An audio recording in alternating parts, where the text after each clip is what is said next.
So, KNO Racing made in Taiwan. Nakakapagsalita ako ng konting Mandarin o Chinese pero hindi ako marunong magbasa. Wala na akong makitang iba pang brand na puro ubos ang 13 grams. Ito lang ang nakita ko na merong madaming ito mga par. Maganda. May buhok pa ng May buhok ng babae Ang haba Siguro doon sa nag-package. So, ayan, nasa loob So, ito mga parno, dumating na yung ating KNO Racing made in Taiwan.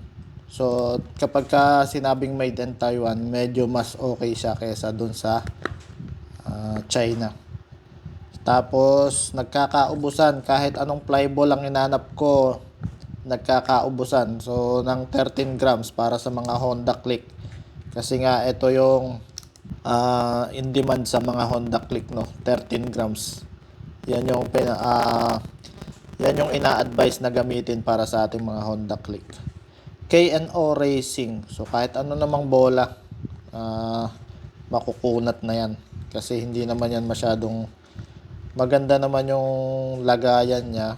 Tapos heat resistant, nakalagay heat resistant, impact resistant. So kahit mag-alog-alog yan. Wear resistant. Ano yung wear resistant? Hindi ko rin alam yan Haulihan Pyongyang. Buksan natin. So, eto mga parno. Kasi yung naka-install ko doon sa aking panggilid, ang ating bola, tatlong 12, tatlong 14. So, ngayon, mag-straight 13 tayo. So, experience ba? Yung pag-assemble ng panggilid, by experience, by experiment din, Hindi mo kagad makukuha yung takbo na gusto mo sa isang palitan lang. Kasi kailangan mo rin talaga maglaro-laro ng palit-palit ng gamit ng mga bola. So, kaya tayo nag-experiment ng ganun. So, minsan marami tayong mga video na napapanood, napapagaya tayo. Kaya ayun, na maganda raw ko maganda ganito. Siyempre, tayo naman, tatry natin. Hindi naman masama di ba? At least nalalaman natin kung ano yung difference. So, wala naman masamang mag-try. So, doon sa mga bumibili din ng mga nag-experiment. Ito, KNO 13 grams. And kagandahan dito, hindi siya yung pinaka low quality na hindi siya nahuhuli sa mga quality ng ibang brand. Kasi ito ay racing.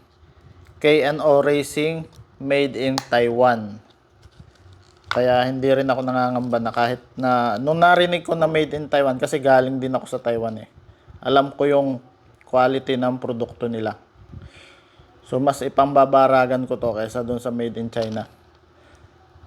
Pero hindi ko naman sinabing pangit din ng China. May mga brand din na magaganda. Ayan. Ito, KNO. Ang ganda ng Pakita natin, Ayan. Kung makikita nyo dun sa ilalim, nakalagay made in Taiwan. Dito naman sa ilalim, may flag ng Taiwan. So, ayan. Hindi naman nila ilalagay yung plug nila dyan nang baliwala lang, Ibig sabihin, proud sila na itong product na to made in Taiwan.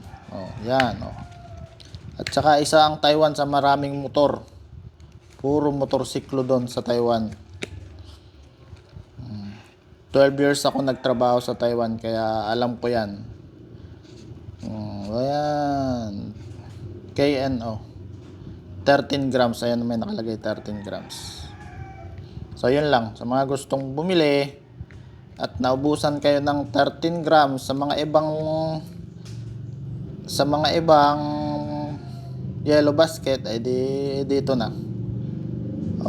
Marami na rin namang gumagamit dito baka bumili. Tsaka pagkagandahan dito, may previous siya na buhok ng babae.